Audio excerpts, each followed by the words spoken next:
నమస్తే. Welcome to GRTV. Guest with GRTV కార్యక్రమానికి స్వాగతం, సుస్వాగతం. ఈరోజు మన ముందున్న గెస్ట్ మొదటి నాళ్ళల్లో ఆయన ఒక జర్నలిస్ట్, ఆ తర్వాత తెలంగాణ పోరాటంలో నేను సైతం అంటూ తెలంగాణ ఉద్యమకారుడిగా నిలిచారు. అలాగా బీఆర్ఎస్ పార్టీ నాయకుడిగా కొనసాగుతూనే కల్లు మరియు గీత కార్పొరేషన్ చైర్మన్గా పనిచేసిన పల్లె రవికుమార్ గౌడ్ గారు మన ముందున్నారు. హాయ్ సార్, నమస్తే. నమస్తే. ఎలా ఉన్నారు సార్? ఫైన్ అండి. ఫస్ట్ మీ గురించి ఒక చిన్న ఏవి చూద్దాం సార్.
సార్, ఏవి అయితే చాలా చాలా బ్యూటిఫుల్గా ఉంది సార్. మీ జర్నీ మొత్తం ఏవీలో చూసాం సార్. ఫస్ట్ నా క్వశ్చన్, మీరు జర్నలిస్ట్గా ఉన్నారు కాబట్టి తెలంగాణ ఉద్యమంలో జర్నలిస్టుల పాత్ర ఎలా ఉంది సార్?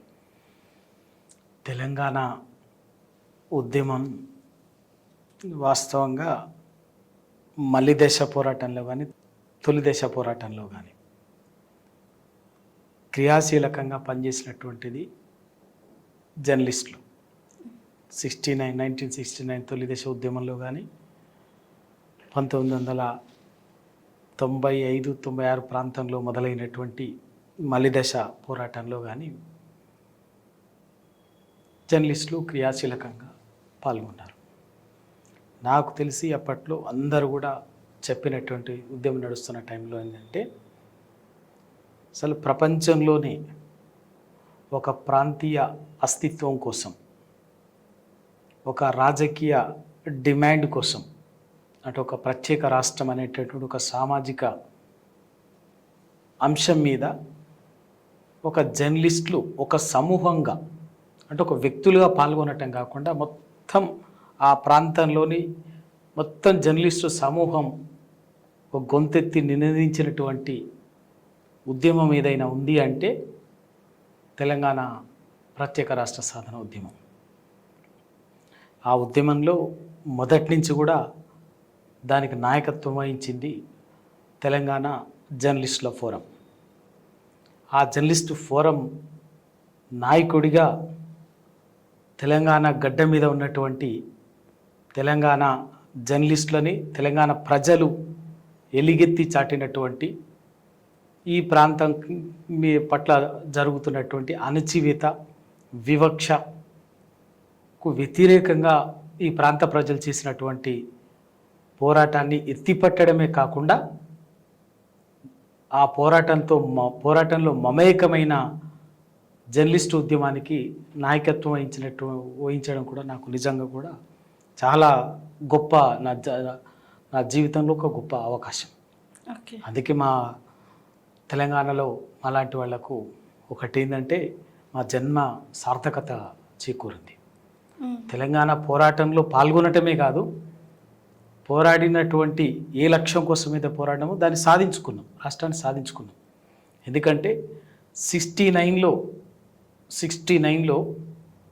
గొప్పగా 369 మందిని అప్పటి ప్రభుత్వాలు అత్యంత కిరాతకంగా కాల్చి చంపి ఉద్యమాన్ని అణిచివేసినాయి. ఇవాల్టి తెలంగాణకు కానీ ఎప్పటికి కూడా తెలంగాణ రాష్ట్ర సాధన ఉద్యమానికి ఆ 69లో జరిగినటువంటి పోరాటము త్యాగాలే ప్రేరణ. కానీ వాళ్ళు అంత పోరాటం చేసినా త్యాగం చేసినా కూడా రాష్ట్రాన్ని ప్రేరణగా నిలవగలిగారు కానీ రాష్ట్రాన్ని సాధించలేకపోయినారు, చూడలేకపోయినారు వాళ్ళు. కానీ మేం దాన్ని ప్రేరణగా అందుకొని ఈ ఉద్యమాన్ని ముందుకు తీసుకుపోవటమే కాకుండా ప్రజలందరినీ సబ్బన్న వర్గాలను సమీకరించగలిగి రాష్ట్రాన్ని సాధించిన రాష్ట్రంలో ఇవాళ ఈ 10 ఏళ్ళుగా ఒక అద్భుతమైన తెలంగాణ అనేది ఒక స్వీయ అస్తిత్వంతో ఒక సాధికారికంగా ఈ దేశంలోనే తలమానికంగా నిలబడే స్థితిని కూడా చూస్తున్నాం. చాలా సంతోషం. అసలు ఎందుకని తెలంగాణ ఉద్యమం ఇంత ఉధృతమైంది? దాని వెనుకున్న ప్రభావాలు ఏంటి సార్, కారణాలు?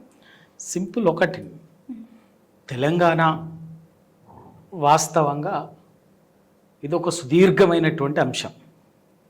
మీరు అడిగిన ప్రశ్నకు సమాధానం చెప్పాలనుకున్నప్పుడు, ఎప్పుడైతే ఈ దేశంలో స్వాతంత్రానికి పూర్వమే తెలంగాణ అనేది ఒక అస్తిత్వంతో ఉన్నటువంటి ప్రాంతం, ఒక హైదరాబాద్ కేంద్రంగా, హైదరాబాద్ రాజ్యంగా, ఇంకా చెప్పాలంటే ఒక స్వతంత్ర దేశంగా నిలబడి ఉన్నటువంటి ప్రాంతం ఇది. అటువంటి స్టేజ్ నుంచి ఇక్కడ పరిపాలించినటువంటి దేశానికి స్వాతంత్రం వచ్చినా కూడా స్వాతంత్రం లేకుండా ఇది ఒక స్వతంత్ర రాజ్యంగా 13 నెలల పాటు ఈ భారతదేశం ఉన్నటువంటి ప్రాంతం తెలంగాణ. దానికి ఆ నిజాం రాచరికంలో ప్రజలు, అక్కడి భూస్వాములు, పెత్తందారులు, రజాకారులు రాచరికానికి వ్యతిరేకంగా స్వయం పరిపాలన కోసం ఇక్కడి సామాన్యులు అసలు అద్భుతమైనటువంటి సాయుధ రైతాంగ పోరాటాన్ని నడిపించినటువంటి గడ్డ ఈ ప్రపంచంలోనే. ఈ గడ్డ మీద జరిగినటువంటి పోరాటం ఒక సాయుధ రైతాంగ పోరాటం ప్రపంచంలో చాలా దేశాల స్వాతంత్ర పోరాటాలకు ప్రేరణగా నిలబడ్డాయి.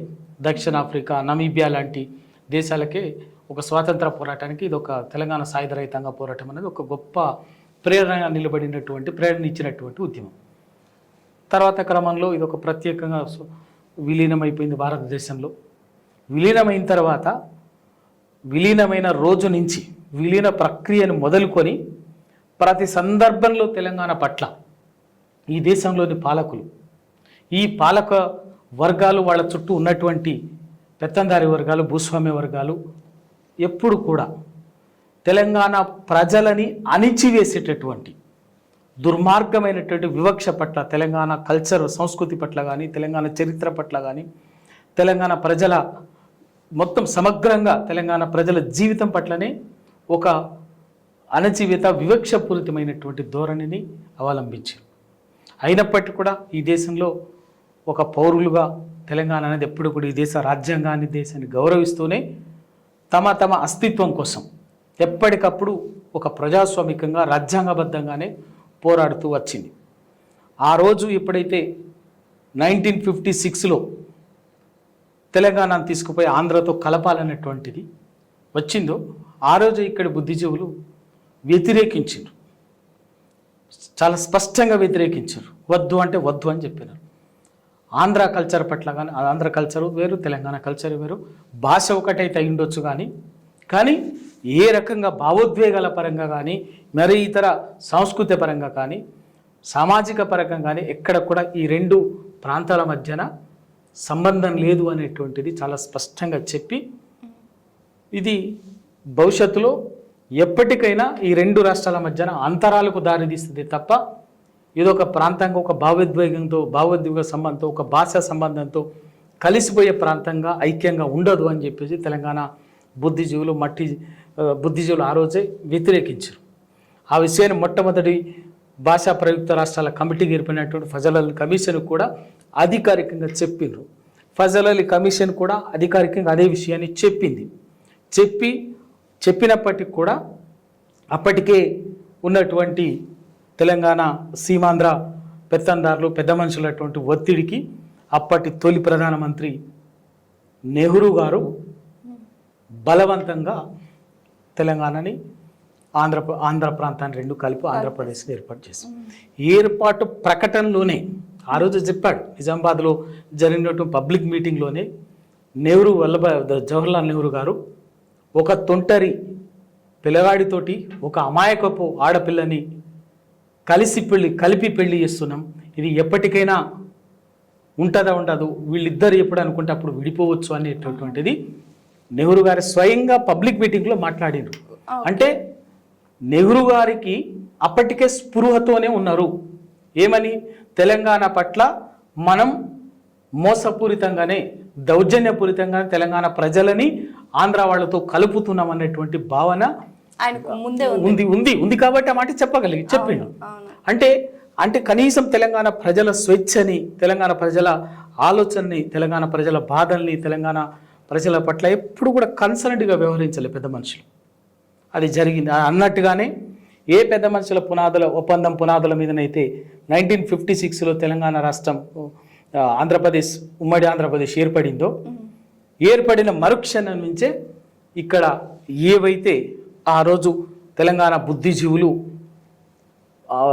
సందేహం వెలిబుచ్చిండ్రో, భయాందోళనలు వెలిబుచ్చారో అయ్యే భయాందోళనలు రాష్ట్రం ఏర్పడిన మరుక్షణం నుంచే సీమాంధ్ర పాలకులు విశ్వరూపాన్ని చూపించేసి ఆ పెద్ద మనుషుల ఒప్పందాన్ని తుంగలో తొక్కి ఇక్కడ ఉద్యోగాల పట్ల కానీ, ఇక్కడ నిధుల పట్ల కానీ, ఇక్కడ వనరుల పట్ల కానీ మొత్తం కూడా దోచుకునేటువంటి ధోరణితోటే తప్ప ఇక్కడి వనరులని ఇక్కడి ప్రజలకి, తెలంగాణ ప్రజలు కోరుకున్నట్టుగా వాళ్ళకే దక్కాలనేటువంటి వాళ్ళ ఆకాంక్షకు అనుగుణంగా జరగాలనేటువంటిది ఏమాత్రం కూడా చేయలేవు.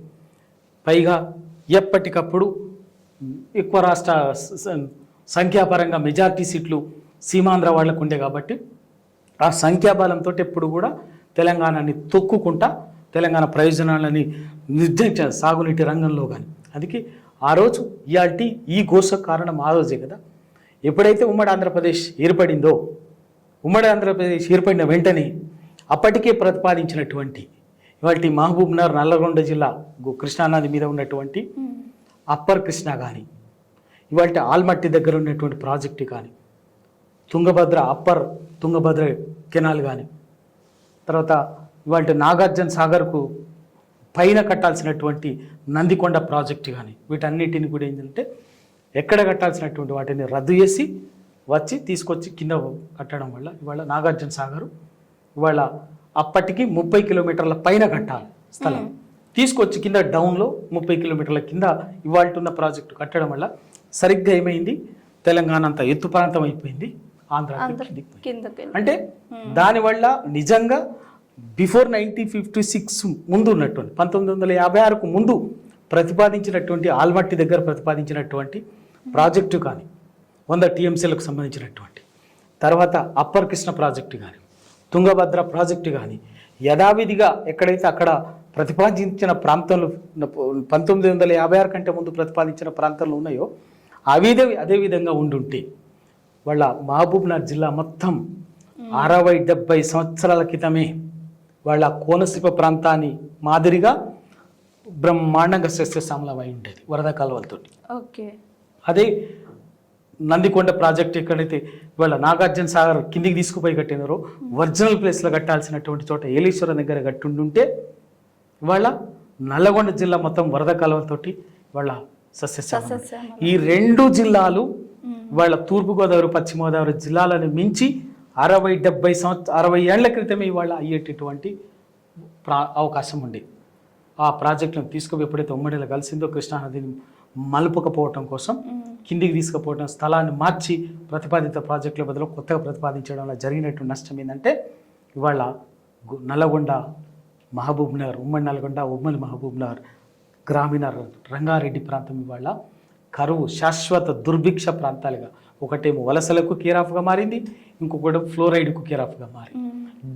60 సంవత్సరాలు ఈ రెండు జిల్లాలు అనుభవించిన గోస అంతా ఇంత కాదు. అదొకటైతే శాశ్వతంగా ఈ తెలంగాణ ప్రాంతానికి ఎత్తిపోతల వరద కాలువలకు బదులుగా వరద ప్రవాహంతో రావాల్సినటువంటి నీళ్ళని ఎత్తిపోతల కర్మ పట్టించినటువంటి నాయకులు ఇవాళ పెద్ద మనుషులు, అప్పటి పెద్ద మనుషులు. ఇవాళ వాటన్నిటి మీద అయినా కూడా తెలంగాణ భరిస్తూ వచ్చింది. ఎప్పటికప్పుడు ఉద్యోగాల్లో కానీ, నిధుల కేటాయింపుల్లో కానీ, వనరుల వినియోగంలో కానీ తెలంగాణ పట్ల వివక్షపూరితంగా, కక్షాపూరితంగా, అణచివేత ధోరణితోటి అమానవీయంగా, అప్రజాస్వామికంగా, రాజ్యాంగ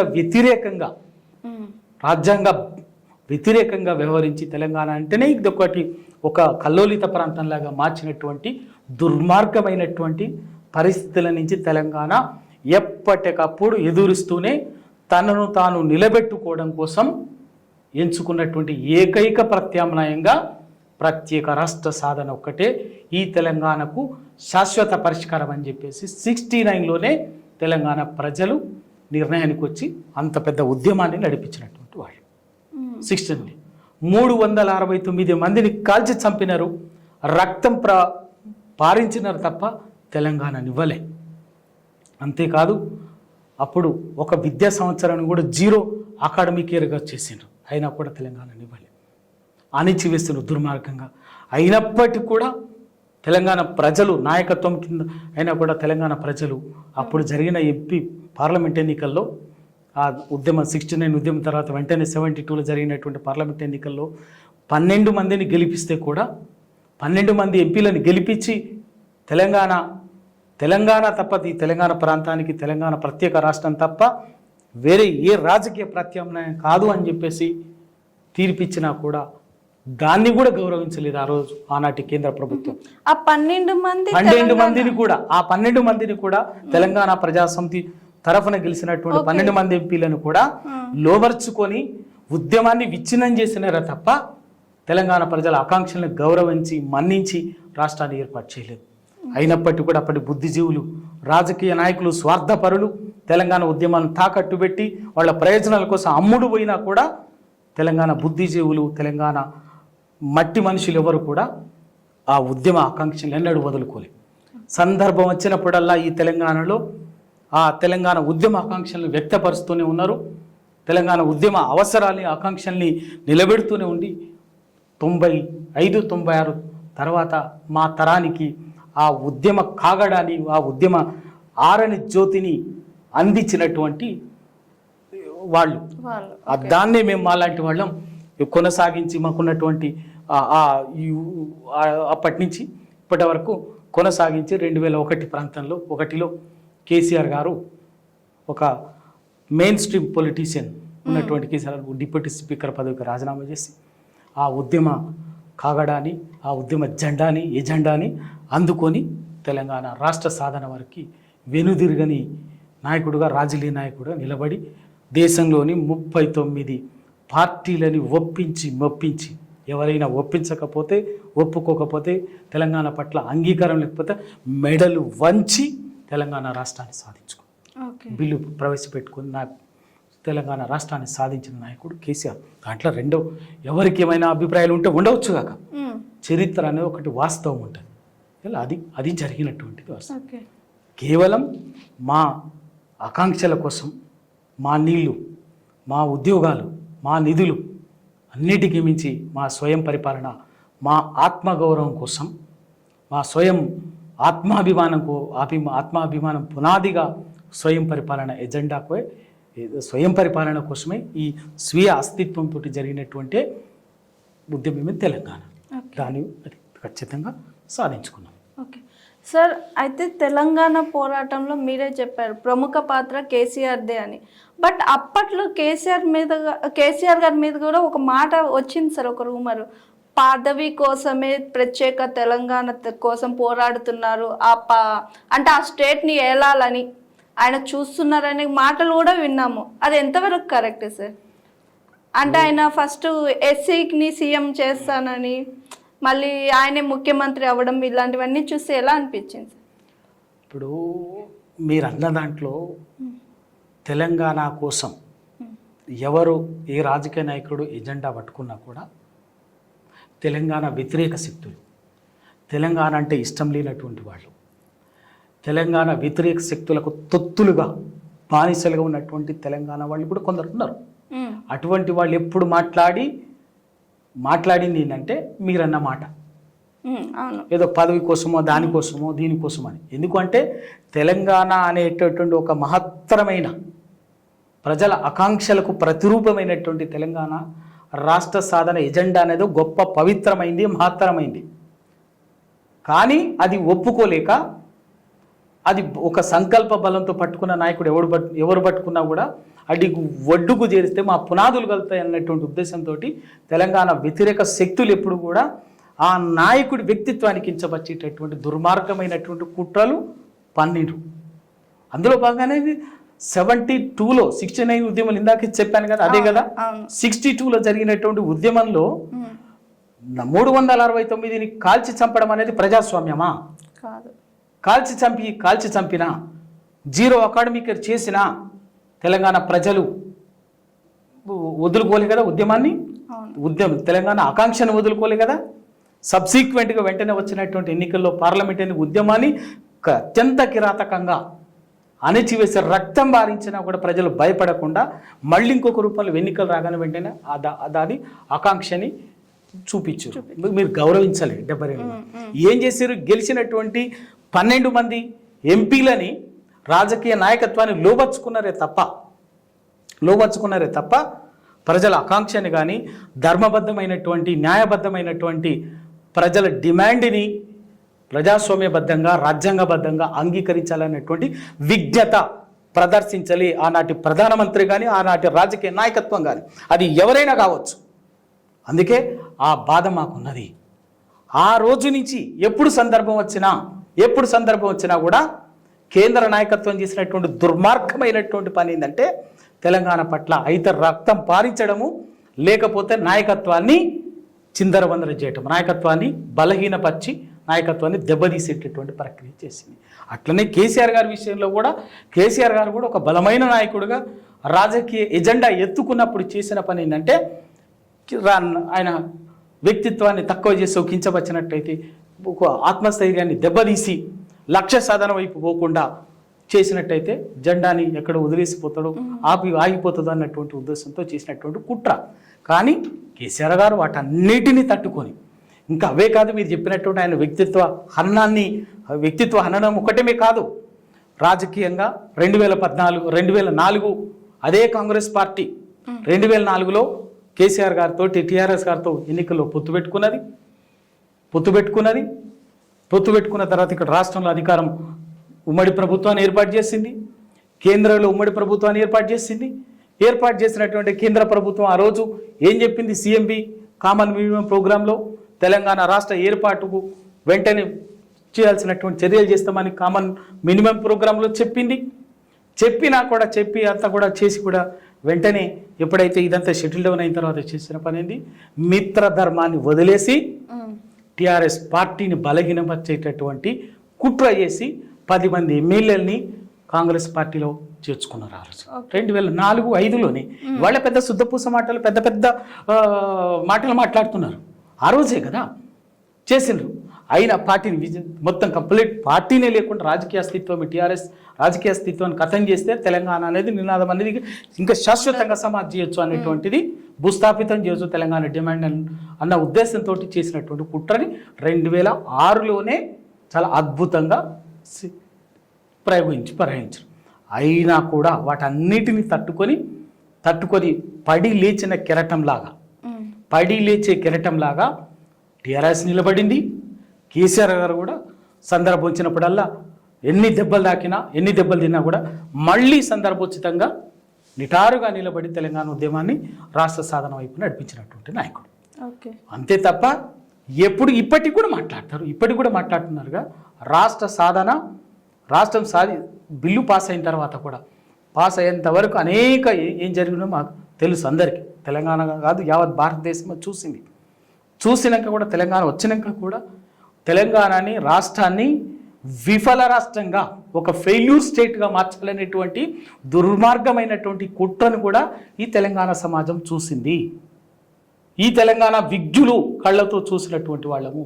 అందుకే ఆ విఫల రాష్ట్రంగా మార్చాలన్నటువంటి ప్రయోగాన్ని కూడా ఫెయిల్యూర్ స్టేట్ని కూడా ఆఖరికి తెలంగాణను అడ్డుకోలేకపోయినాం. రాష్ట్ర ఏర్పడిన తెలంగాణ కూడా ఫెయిల్యూర్ స్టేట్గా మిగిలిపోయేటట్టు చేద్దామనేటటువంటి కుట్రలు కుతంత్రాలు చేసినా కూడా వాటన్నిటిని అధిగమించి తిప్పికొట్టి ఇవాళ తెలంగాణ నిటారుగా నిలబడింది. దేశంలో సంక్షేమ రంగంలో కావచ్చు, విద్యుత్ రంగంలో కావచ్చు, వ్యవసాయ రంగంలో కావచ్చు, విద్యారంగంలో కావచ్చు, ఏ రంగంలో, వైద్య రంగంలో కావచ్చు, ఏ రంగంలో తీసుకున్నా కూడా ఈ దేశం నివ్వరపోయేటటువంటి అభివృద్ధిని ఇవాళ తలమానికమైనటువంటి అభివృద్ధిని ఇవాళ తెలంగాణ చేరుకున్నది.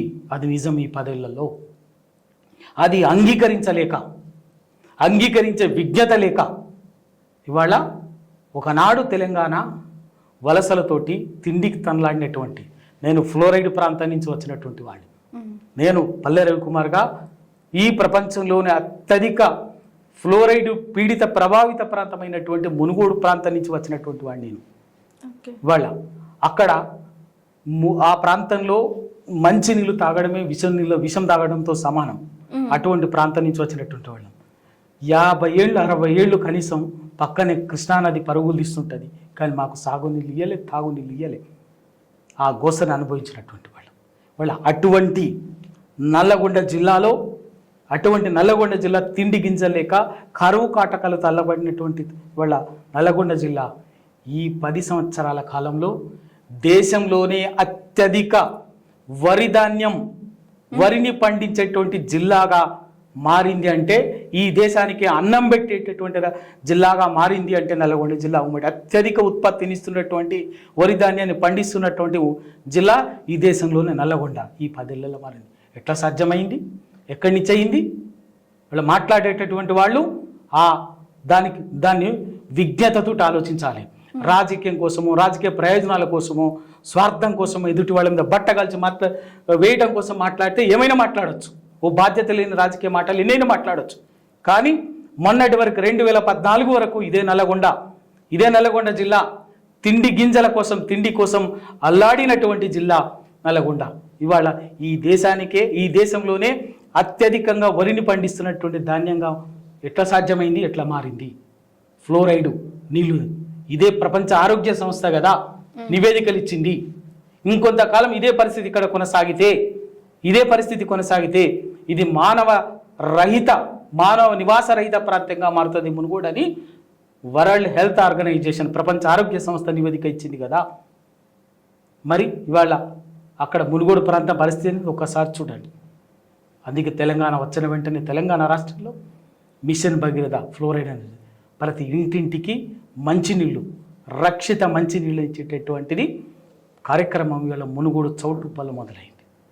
ఇవాళ మునుగోడు శాశ్వతంగా సాగునీటి సమస్య పరిష్కారం కోసం 50 ఏళ్లుగా ఎప్పటికప్పుడు శంకుస్థాపనలకే పరిమితమైనటువంటి డిండి ఎత్తిపోతల ప్రాజెక్టు ఇవాళ 1000 కోట్లతోటి ఇవాళ డిండి ఎత్తిపోతల ప్రాజెక్టు, ఒక శివన్నగూడెం కానీ, ఒక కిష్టరాంపల్లి కానీ, ఇవన్నీ కూడా ఇవాళ దాదాపు 70% పూర్తయినది. ఇంకొక 1.5 ఇయర్లో అవి పూర్తయితే ఇవాళ మునుగోడు, దేవరకొండ లాంటి ప్రాంతం అద్భుతమైనటువంటి సస్యశ్యామలంగా మారేటటువంటి ప్రాంతాన్ని మనమే కళ్ళతో చూడబోతున్నాం. ఒక 4-5 సంవత్సరాల్లో ఆ అద్భుత దృశ్యాన్ని ఇవాళ మునుగోడు ఫ్లోరైడు కరువు కాటకాలతో అల్లాడినటువంటి దేవరకొండ మునుగోడు నియోజకవర్గాల ప్రాంతం ఇవాళ ఒక 5-6 సంవత్సరాల్లో సస్యశ్యామల ప్రాంతంగా ఒక అద్భుత దృశ్యాన్ని చూడబోతున్నాం. ఇప్పటికే దానికి సంబంధించినటువంటి 70-80% పనులు ఓ దగ్గర 70% అయింది, ఒకసారి 80 దగ్గర అయింది, ఇంకో దగ్గర ఇంకెక్కువ అయింది.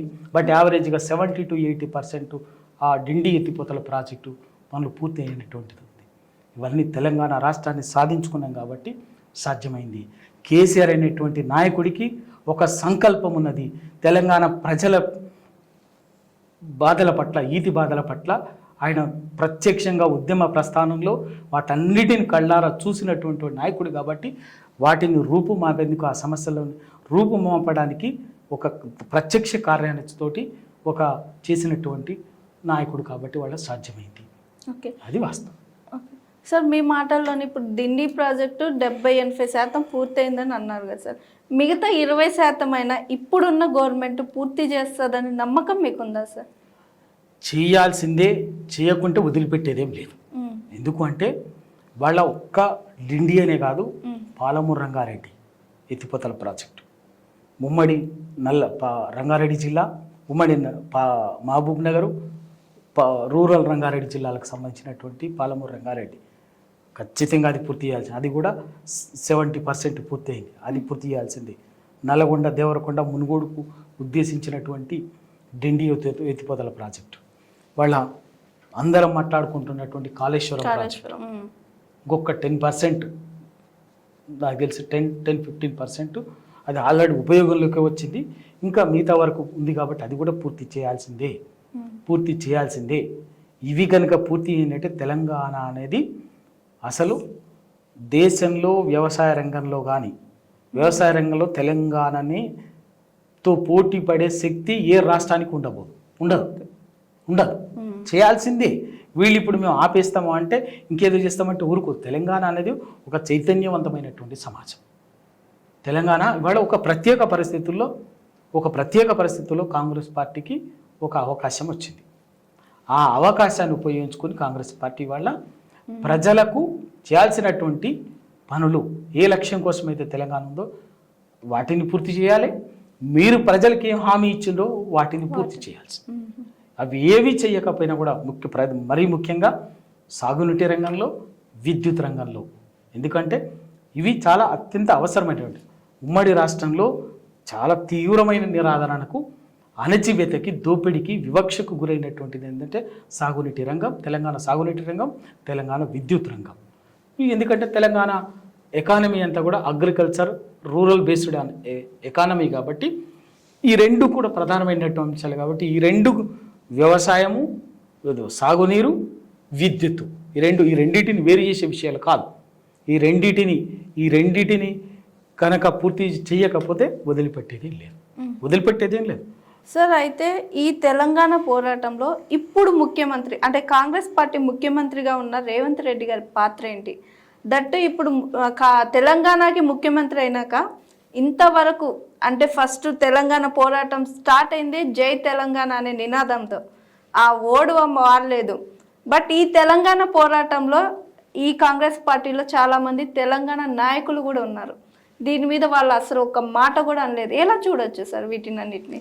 ఇప్పుడు ఒక్కటి ఏంటంటే తెలంగాణ ఇప్పటి ముఖ్యమంత్రి మీరు అడిగినట్టుగా తెలంగాణ పోరాటంలో రేవంత్ రెడ్డి గారు పాత్ర ఏంటి అంటే మీరు అడగటంలోనే సమాధానం ఉన్నది. క్వశ్చన్ మార్క్ ఎక్కడ? క్వశ్చన్ మార్క్ ఉందంటేనే ఏం లేదు అన్నట్టు. సరే, ఇవాళ పదవిలో కూర్చున్నారు కాబట్టి, ఒక ముఖ్యమంత్రిగా ఉన్నారు కాబట్టి, ఏదో అప్పుడు ఆ సందర్భంలో వచ్చినటువంటి 1-2 సందర్భాలను వాడుకొని నేను కూడా ఉద్యమంలోనని చెప్పి చెప్పుకోవటానికి ఇంత అవకాశం ఉంటుంది. ఎందుకు అంటే ఎప్పుడు అన్నది కూడా ఇంపార్టెంట్. వాళ్ళు మాట్లాడింది ఎప్పుడు? ఆయన అప్పుడు తెలుగుదేశం పార్టీ ఎమ్మెల్యేగా ఉన్నాడు, అంతకుముందు ఎమ్మెల్సీగా ఉన్నాడు. అప్పుడు ఎప్పుడు అంటే ఇక తెలంగాణ ఆగదు అనివార్యం అనుకున్నప్పుడు వాళ్ళు 1-2 సందర్భాలు నేను కూడా చూసిన. వీడియోని చూపించుకొని వీడియోలో ఏదో అప్పుడు కూడా మాట్లాడినట్టు, ఏదో కొట్లాడినట్టు చూపించారు. అవి ఎప్పటి అంటే ఎప్పుడైతే బిల్లు పెట్టడానికి ఇక అనివార్యంగా బిల్లు పెట్టే సందర్భం వచ్చిందో, ఆల్రెడీ కేంద్ర ప్రభుత్వం నిర్ణయం తీసుకొని అసెంబ్లీకి వచ్చి బిల్లు పెట్టే సందర్భం వచ్చిందో, అప్పుడు అనివార్యంగా ప్రతి అప్పటికి తెలంగాణ అనేది నిలువున విభజన వచ్చేసింది.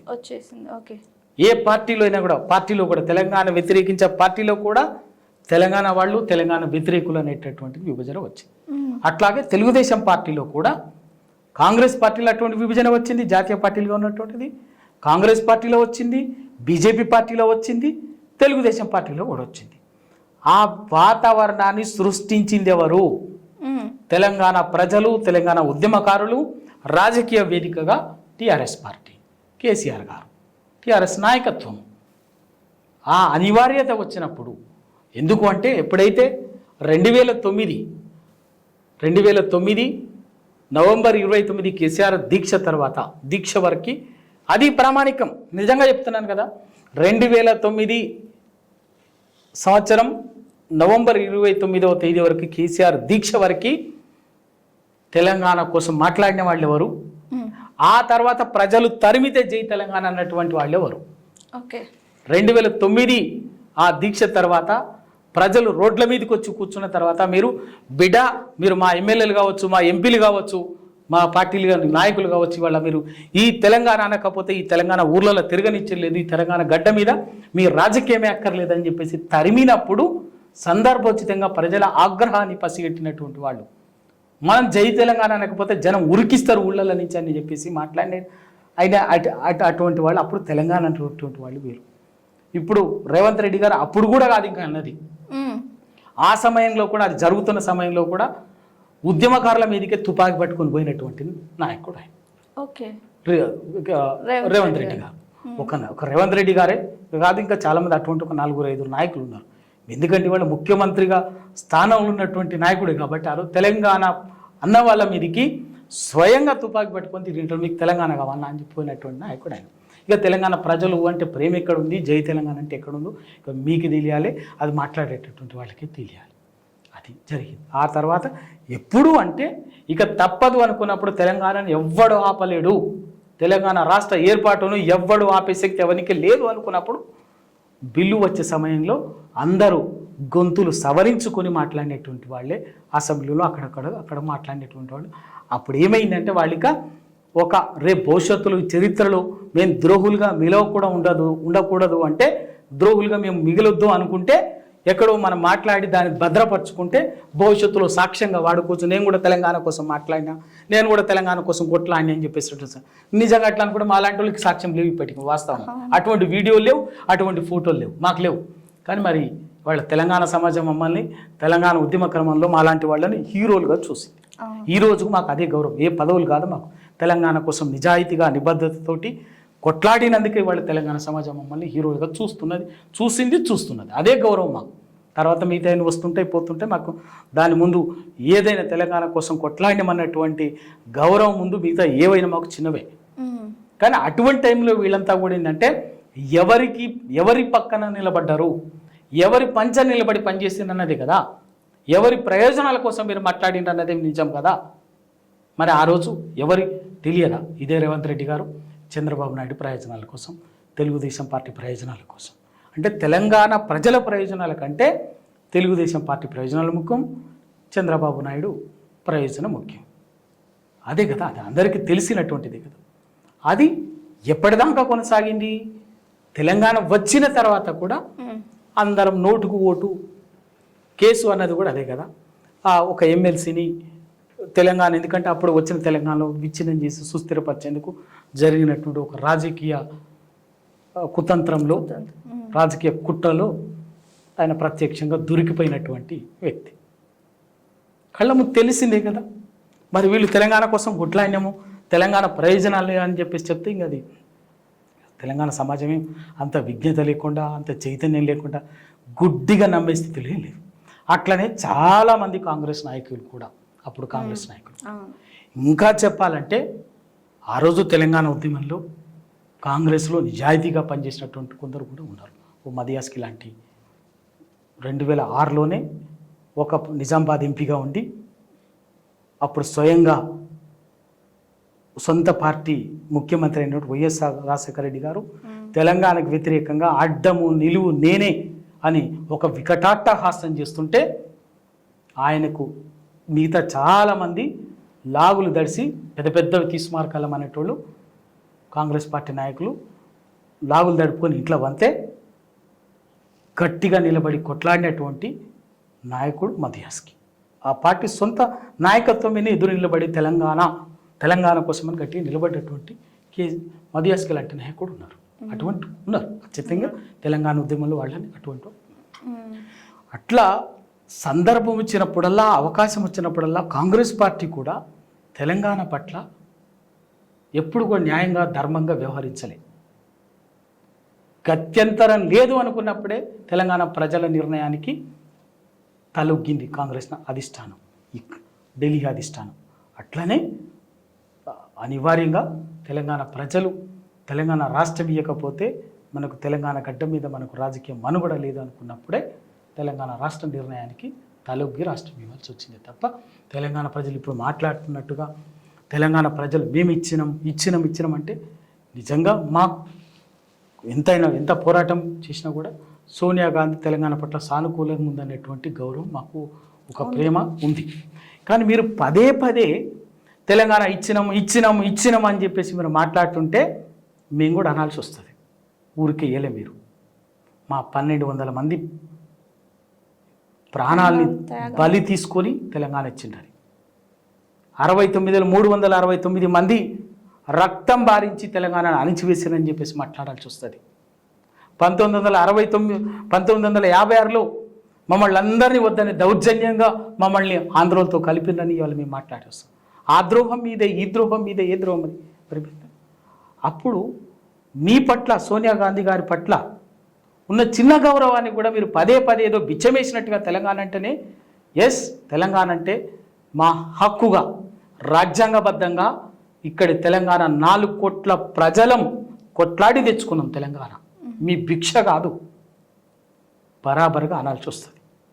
దానివల్ల ఏమైందంటే సోనియా గాంధీ గారి పట్ల మాకున్నటువంటి కృతజ్ఞత భావాన్ని కూడా లేకుండా చేస్తున్నారు మీరు పదే పదే మాట్లాడుతున్నటువంటి దాన్ని.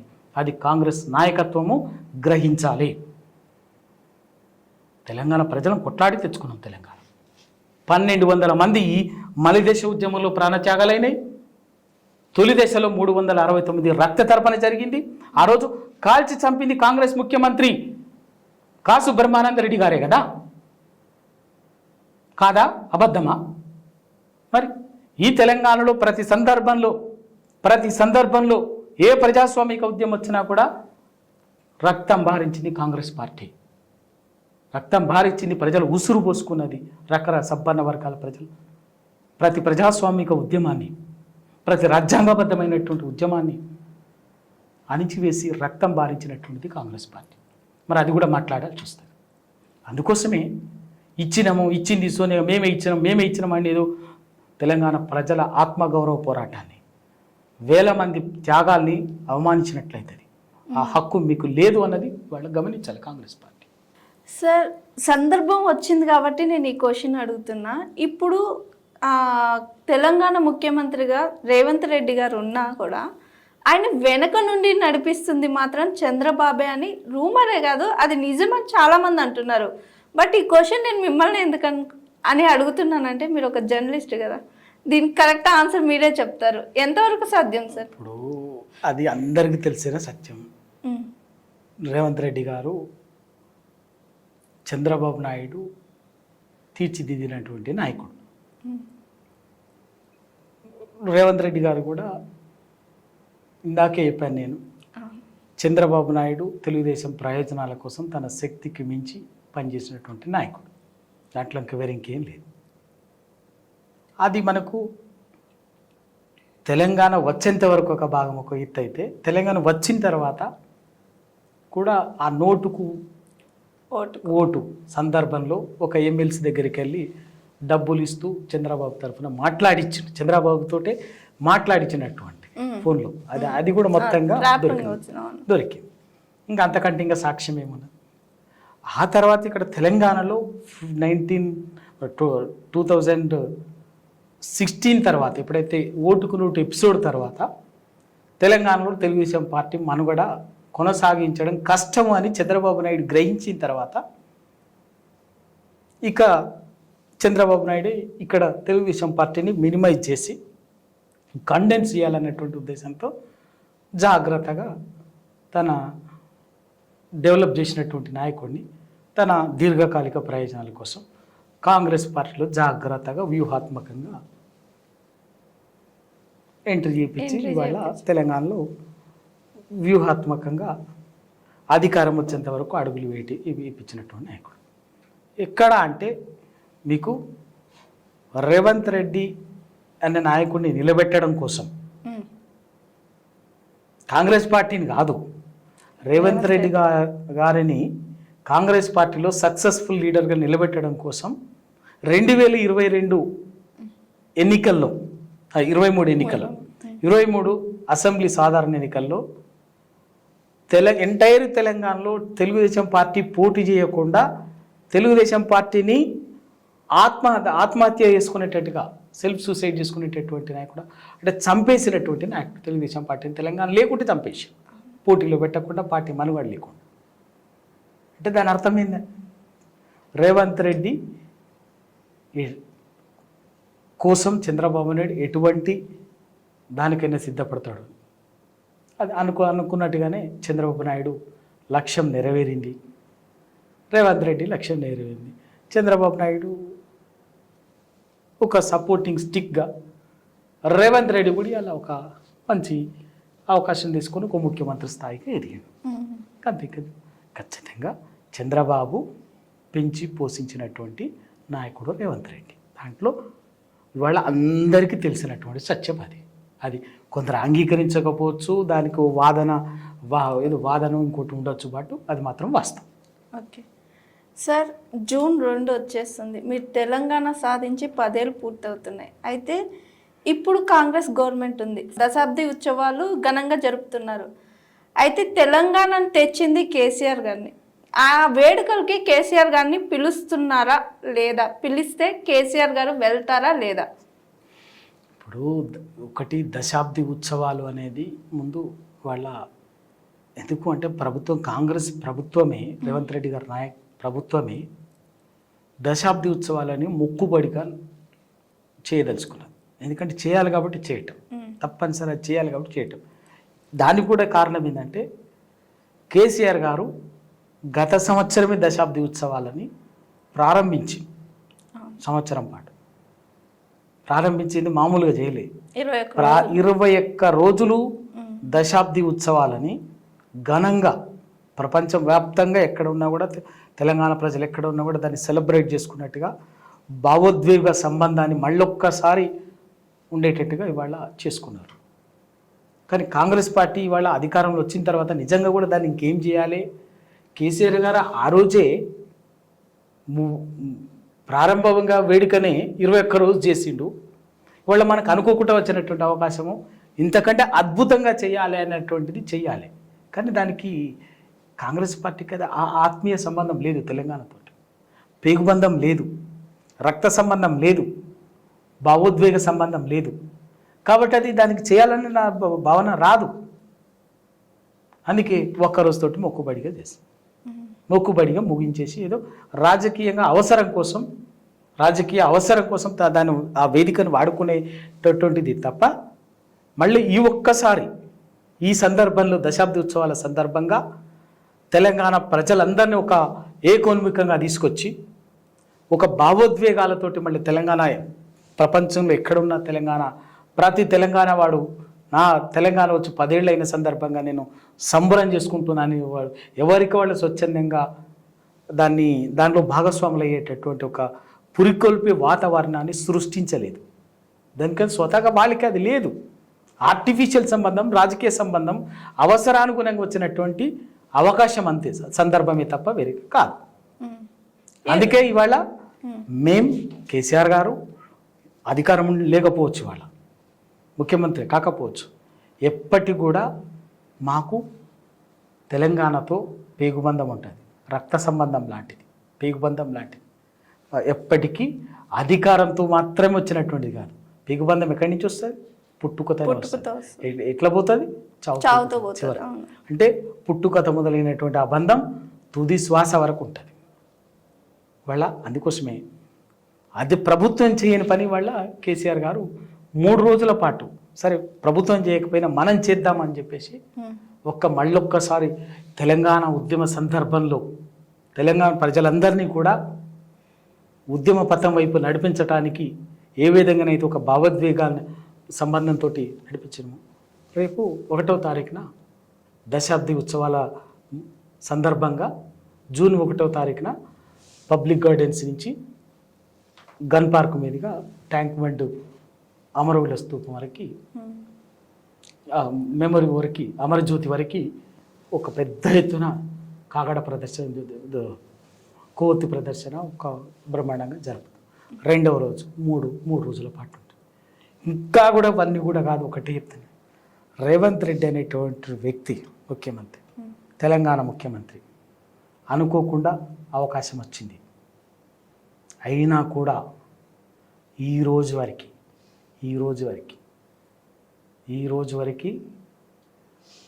తెలంగాణ అమరవీరుల స్తూపం గన్ పార్క్ వారికి ఒక్కరోజు పోలిని వాళ్ళు అర్పించలేదు.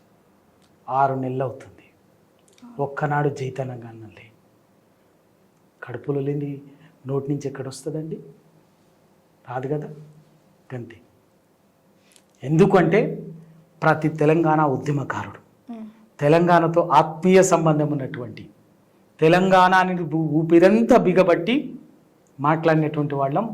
మాకు తెలంగాణలో దుఃఖం వచ్చినా, తెలంగాణకు సంబంధించి మంచి జరిగినా, చెడు జరిగిన, దుఃఖం వచ్చినా, సంతోషం వచ్చినా ఆ అమరుల స్తూపం దగ్గరికి వచ్చేసి సంబురం చేసుకున్నాం, దుఃఖపడ్డం, ఒక ప్రతీకగా నిలబెట్టుకున్నాం దాన్ని.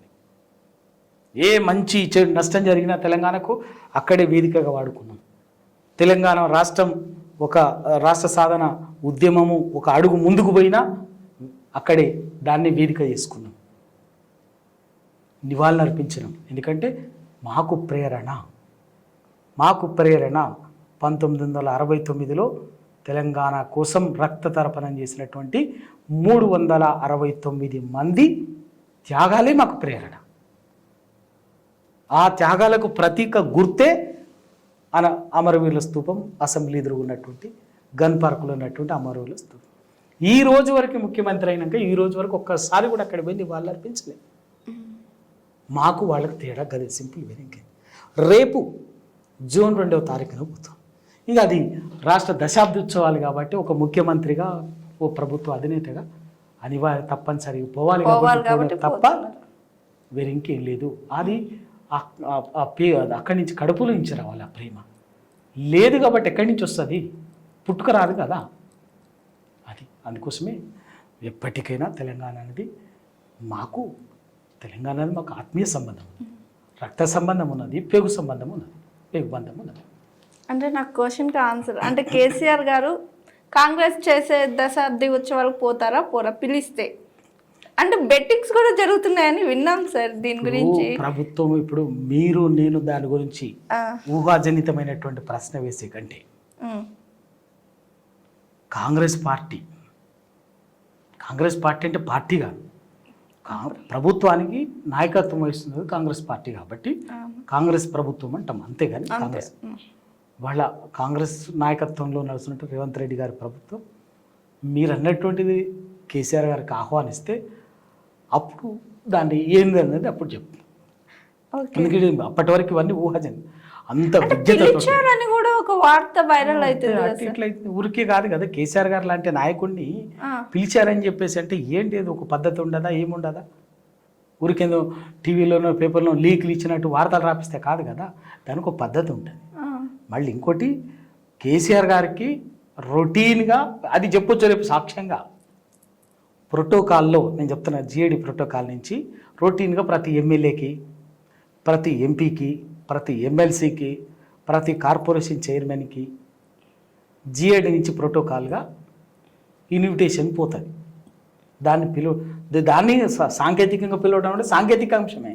అట్లనే వాళ్ళ కేసీఆర్ గారు తెలంగాణ రాష్ట్రానికి ప్రధాన ప్రతిపక్ష నాయకుడు అన్నది గమనించాలి.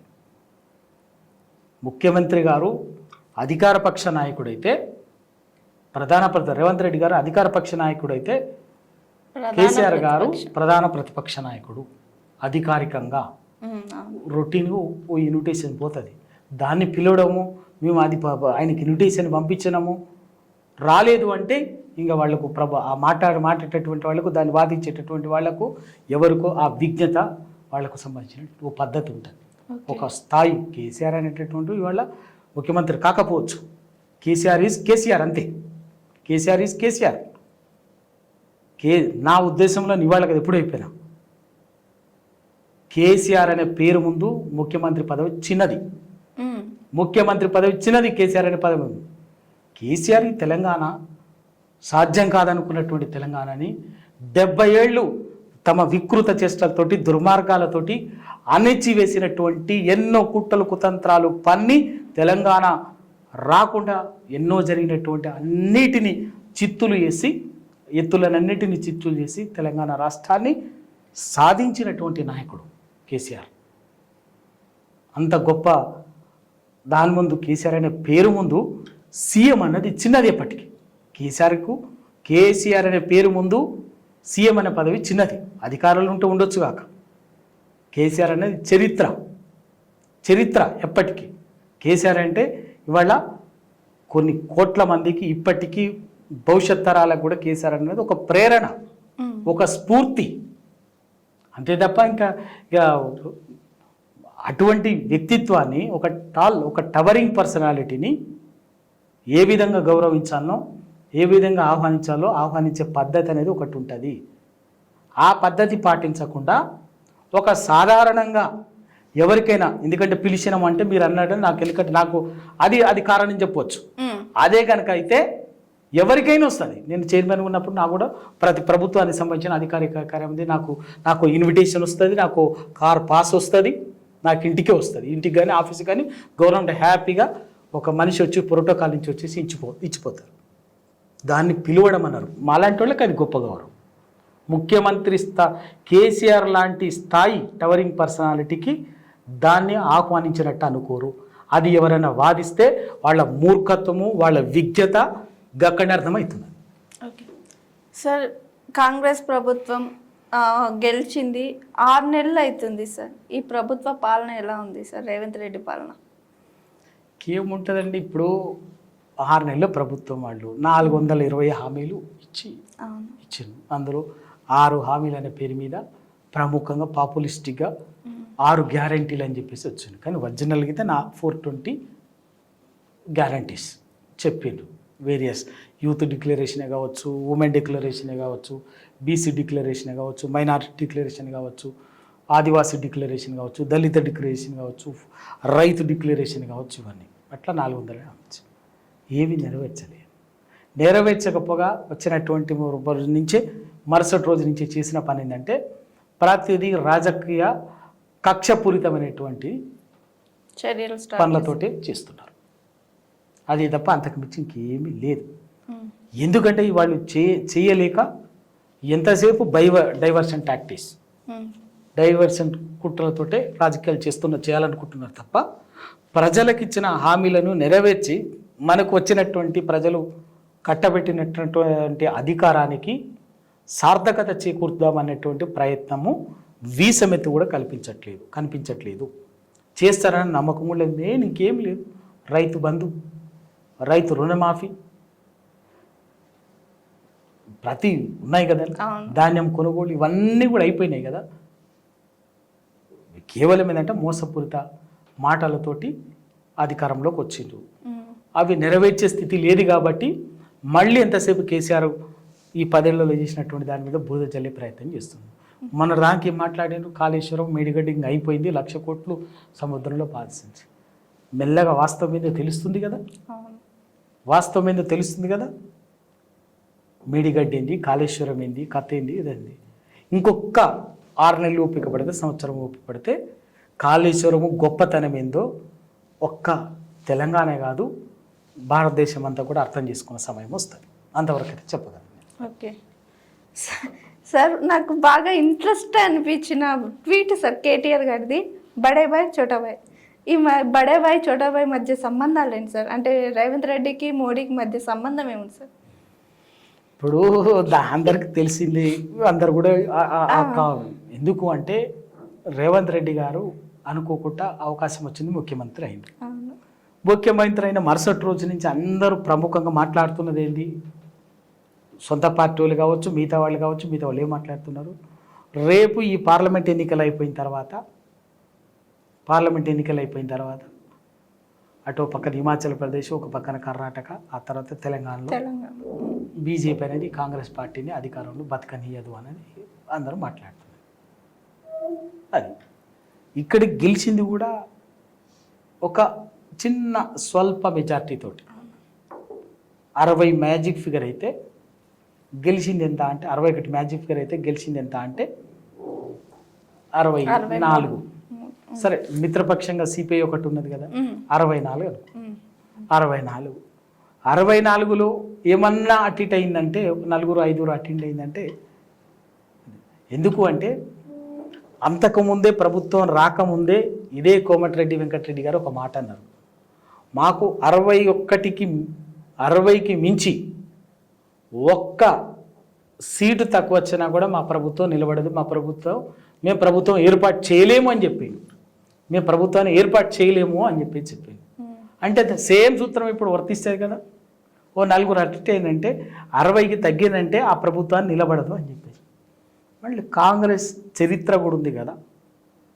89లో ఇదే మర్రి చెన్నారెడ్డి గారు ముఖ్యమంత్రిగా ఉన్నప్పుడు మర్రి చెన్నారెడ్డి గారిని దించడం కోసం ఆ సొంత కాంగ్రెస్ పార్టీ నాయకులే హైదరాబాద్లో మత కలహాలు సృష్టించారు.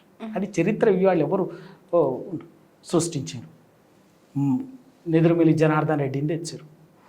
ఆయనని దించి మళ్ళీ ఆయనని ఆగం పట్టించి మళ్ళీ కోట్ల విజయభాస్కర్ రెడ్డి గారిని తెచ్చారు. ఇట్లా కాంగ్రెస్ ఎప్పుడు అధికారంలోకి వచ్చినా కూడా ఏంటంటే శాశ్వతంగా దాని ఎవరో కాదు వాళ్ళే దించుతారని ఒక ఉంది.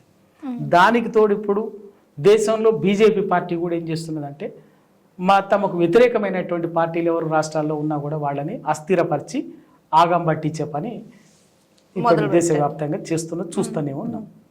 ఈ అంచుల్లో ఉన్నది కాబట్టి ఇది జరుగుతుంది అని చెప్పేసి ఈ నేపథ్యంలో రేవంత్ రెడ్డి ఏంటంటే ఎందుకైనా మంచిది అని చెప్పేసి చక్కగా ఎవరు మోడీ గారు ఉంది కదా వచ్చిన అవకాశాన్ని వచ్చి ఆయన దగ్గరని ఇది ఏదో లోపాయికారిగా నేను మీ వాడిని నన్ను కనికరించండి అని చెప్పేసి చెప్పుకున్నాడు. అందుకోసమే ఆయన బడే బాయ్ చోటే బాయ్ అని చెప్పేసి వచ్చేసి అది జరిగింది.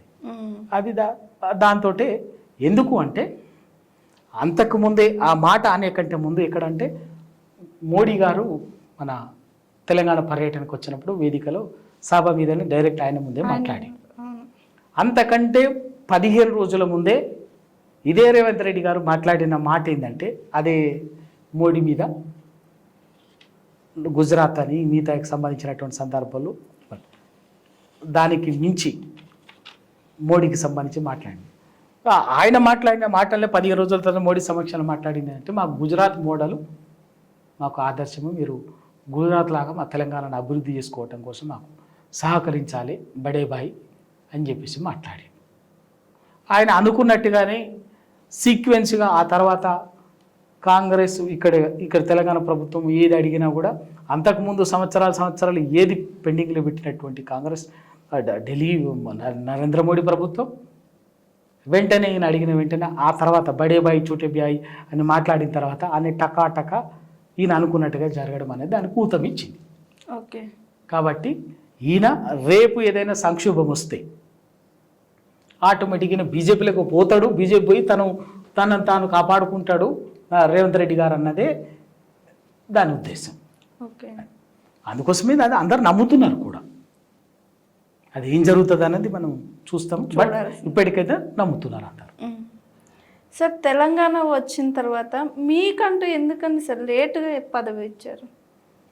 సరే, కారణాలు కొన్ని సందర్భాలు కొన్ని ఉంటుంది, నా వ్యక్తిత్వం కారణంగా కానీ ఉండొచ్చు. అయినప్పటికీ నేను ఎప్పుడు కూడా దాన్ని ఎందుకంటే నేను కూడా ఎందుకు దాన్ని సీరియస్ తీసుకోలేదు అంటే మేము తెలంగాణ కోసం పనిచేసింది, కొట్లాడింది చాలా స్పష్టంగా చెప్తాం, పదవుల కోసం కాదు, ఎప్పుడు కూడా పదవుల కోసం కాదు, తెలంగాణ కోసం నిలబడ్డాం, కొట్లాడి.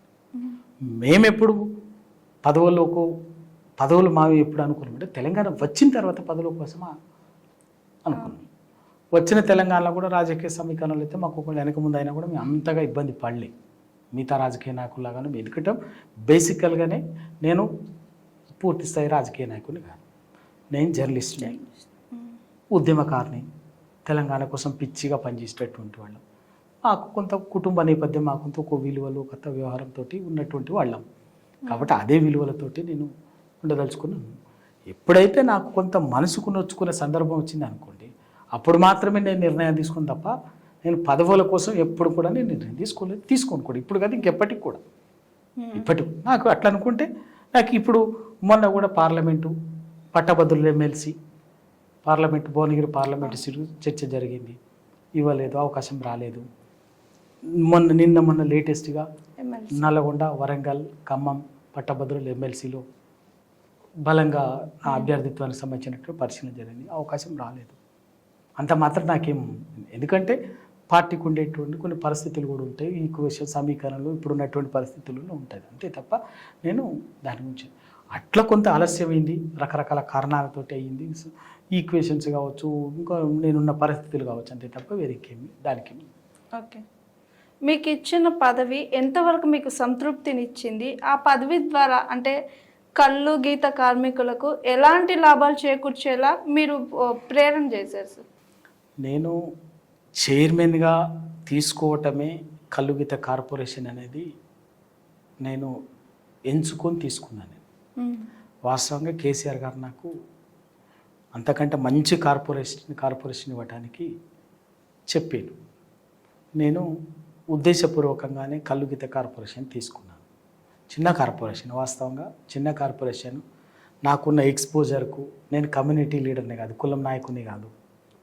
నేను తెలంగాణ ఉద్యమంలో అన్ని వర్గాలు అంగీకరించినటువంటి జర్నలిస్టు నాయకుడిని, మంచి ఒక ఉన్నటువంటి నా పేరుకు దానికి ఉన్నటువంటి. కాబట్టి కులం చిన్నదని ఉంది. ఎందుకు నేను కల్లుగీత కార్పొరేషన్ని ఎంచుకున్నానంటే, ఇన్నేళ్లలో 70 ఏళ్లలో తెలంగాణలో అనేక ఉన్నటువంటి ప్రధాన వృత్తులలో ఒక లక్షలాది మందికి ఉపాధినిచ్చినటువంటి ప్రత్యక్ష ఉపాధినిచ్చే వృత్తి ఇప్పటికీ సుమారు 3 లక్షల మంది ప్రత్యక్షంగా కల్లుగీత వృత్తిలో ఉన్నటువంటి వృత్తి ఏదంటే కల్లుగీత వృత్తి. అటువంటి దాన్ని ఏమైందంటే ఎప్పుడో సాంప్రదాయంగా ఉన్నటువంటి ఏమాత్రం ఆధునిక పరికరాల రీత్యా కానీ ఇంకా దానికి సంబంధించినటువంటి టెక్నాలజీ కానీ ఎక్కడ అప్లికేషన్ జరగలేదు, దాని టెక్నాలజీ అనేది వినియోగించలేదు. ఆ కారణంగా ఏమైపోయిందంటే ఉద్దేశపూర్వకంగానే ఆ వృత్తిని కుట్రపూరితంగానే దాన్ని ఏమి ఆధునీకరించకపోవటం వల్ల ఏం జరుగుతుందంటే ప్రతి సంవత్సరం సుమారుగా 200 మంది తాటి చెట్టు మించి పడి చనిపోతున్నారు తెలంగాణలో అధికారిక లెక్కల ప్రకారం. ఇంకొక 250-300 మంది చెట్టు మించి పడి చనిపోకుండా శాశ్వత వికలాంగుల్లాగా జీవోత్సవాల్లాగా శాశ్వతంగా జీవితకాలం బెడ్ మీద ఉంటున్నారు. అంటే దాదాపు వాళ్ళు కూడా చనిపోయిన వాళ్ళతో సమానమే. అంటే ఒక 450-460 మంది సంవత్సరానికి ఒక వృత్తి చేసుకుంటా, వేరే రోడ్డు మీదనో ఇంకేదో వెహికల్ ప్రమాదాలు ఆ ప్రమాదాలు కాదు, వృత్తి చేస్తూ చెట్టు మించి పడి చనిపోతున్నటువంటిది. నేను కూడా ఆ వృత్తి నుంచి వచ్చినటువంటి వాళ్ళు, ఆ కమ్యూనిటీ నుంచి వచ్చినటువంటి ఒక సరే నేను ఆ వృత్తి నేను చేయకపోయినా ఆ వృత్తి నుంచి వచ్చినటువంటి కుటుంబంగా ఎదిగి వచ్చినటువంటి వాడిని కాబట్టి నాలాంటి వాడు కూడా ఆ వృత్తిలో ఉన్నటువంటి దుఃఖాన్ని నివారించడం కోసం ఎంతో కొంత ప్రయత్నం చేయకపోతే బాగుండదు, ధర్మం కాదన్న ఉద్దేశంతో ఆ వృత్తిని ఆ దుఃఖం తెలుసు కాబట్టి ఆ కులాల నుంచి ఆ వృత్తుల నుంచి ఎదిగి వచ్చినటువంటి వాళ్ళం కాబట్టి కల్లుగీత కార్మికులు చెట్టు మించి పడి చనిపోతుంటే చూడలేక దానికి ఎక్కడో శాశ్వతంగా పరిష్కారం చూపించాలన్నటువంటి ఉద్దేశంతో దానికి ఇది ఒక కల్లుగీత కార్పొరేషన్ అనేది ఒక ఇంత ఊతగా ఇస్తుంది అన్నటువంటిది నేను ఎంచుకొని దాన్ని చేసాను. అదేం కావాలని తీసుకున్న తర్వాత నా వంతుగా నేను అత్యధికంగా మొట్టమొదటిగా తెలిసిన పని ఏంటంటే సేఫ్టీ మోకులు. కల్లుగీత కార్మికులు చెట్టు నుంచి పడినా కూడా కింద పొరపాటున, ఎందుకంటే ప్రకృతి రీత్యా ఏదైనా వర్షాలు గాలి దుమారం వచ్చినప్పుడు స్లిప్ అవుతుంది. ఆ స్లిప్ కావడంతో పిట్టలు రాగా పడి చనిపోతున్నారు. దాన్ని పడి చనిపోయేటప్పుడు ఏంటంటే సేఫ్టీ మోక్ అంటే ఒకవేళ ఒక చెట్టు నుంచి ఏదైనా స్లిప్ అయినా కూడా మనిషి పడకుండా కాపాడుకునేటటువంటి ఒక డివైస్, ఒక ఎక్విప్మెంట్ని దాన్ని ఏ విధంగా ఇంట్రడ్యూస్ చేయాలనేటువంటి ఉద్దేశంతో కొంత బాగా ప్రయత్నం చేసినాం. దాన్ని ఓ సేఫ్టీ మోకు రూపకల్పన చేయడం జరిగింది. దానికి ఎక్స్పెరిమెంటల్గా సక్సెస్ అయినాం. హైదరాబాద్ IIT కూడా సర్టిఫై చేసింది. దానికి ఒక పర్వతారోహణ సంబంధించినటువంటి టెక్నాలజీ, ఏ టెక్నాలజీ తోటి పర్వతారోహణ చేసే వాళ్ళకు ఎక్విప్మెంట్ని, సేఫ్టీ ఎక్విప్మెంట్ని ఇన్వెంట్ చేశారో అదే టెక్నాలజీ తోటి ఒక సేఫ్టీ మోకు ఎక్విప్మెంట్ని ఇన్వెంట్ చేయించినాం. అవన్నీ ప్రయోగాలు అన్నీ కూడా జరిగి కాకపోతే ఏంటంటే పేపర్కి వాటిని అందించే క్రమంలో, ఎందుకంటే ఇదంతా కొంత ప్రొసీజర్ కదా, ఆ చేసే క్రమంలో ఈ ప్రభుత్వ మార్పిడి ఇవన్నీ కూడా జరిగిపోయినాయి. ఎక్స్పెరిమెంట్ చేస్తే అది దాన్ని కనుగొనవటము ప్లస్ దానికి సంబంధించినటువంటి ప్రాక్టికల్గా 4-5 చోట్ల డెమాన్స్ట్రేషన్ చేసినాం. పేపర్స్ అందరం కలిసి ఓకే అయిపోయింది. దానికి సంబంధించినటువంటి ఆర్గనైజేషన్స్ని కూడా ఎంపానల్ చేయించేసి దానికి గవర్నమెంట్కు చేసేటటువంటి వాళ్ళని ఒక 5-6 ఏజెన్సీలను పిలిపించి దానికి సంబంధించిన ప్రాసెస్ కూడా ఎంపానల్ చేసే ప్రాసెస్ అంతా జరిగి మ్యానుఫ్యాక్చరింగ్కు ఆర్డర్ ఇచ్చే టైంలో నేను కేసీఆర్ గారితో మళ్ళీ కలిసి దానికి 250 కోట్లు అవసరం వస్తాయి అని చెప్పేసి సార్ కేసీఆర్ గారిని ముఖ్యమంత్రి ఉన్నప్పుడు నేనే పర్సనల్గా కలిసి సార్ కేసీఆర్ గారితో ఒప్పించి దానికి ఇవ్వడానికి కూడా అన్ని ఏర్పాట్లు చేపించి ఇవన్నీ ప్రిపరేషన్ జరుగుతున్న టైంలోనే ప్రభుత్వం మార్పిడి జరగడంతో ఇంకా ఇవ్వలేకపోయినాం. అందుకే ఇప్పుడు కొత్త ప్రభుత్వం ముందు కూడా ఖచ్చితంగా ఇమీడియట్గా వాటికి సంబంధించిన అంతా సిద్ధంగా ఉన్నది. నేను అది చేసి పెట్టాను. అదొకటి. తర్వాత నీరా అన్నది అదొక ప్రకృతి పానీయం, ఒక ఔషధ విలువలు ఉండి పౌష్టిక విలువలు ఉండి తర్వాత ఒక ఎనర్జీ డ్రింక్ లాగా ఒక అద్భుతమైనటువంటి ప్రకృతి పానీయం నీరా. దాన్ని ఎప్పుడో దానికి సంబంధించినటువంటి ఒక పాలసీ నిర్ణయం తీసుకొని చేయాల్సింది చేయలేదు. తెలంగాణ ప్రభుత్వం కేసీఆర్ గారు వచ్చినాక కేసీఆర్ గారితో మాట్లాడి 12 కోట్లతోటి అల్ట్రా మోడర్న్గా నెక్లెస్ రోడ్లోనూ నీరా కేఫ్ని పెట్టించాం. ఒక పైలట్ ప్రాజెక్ట్ లాగా బ్రహ్మాండమైన రెస్పాన్స్ వచ్చింది. ప్రజల్లో నుంచి అన్ని వర్గాల నుంచి దాన్ని హ్యాపీగా ఎంజాయ్ చేస్తున్నారు.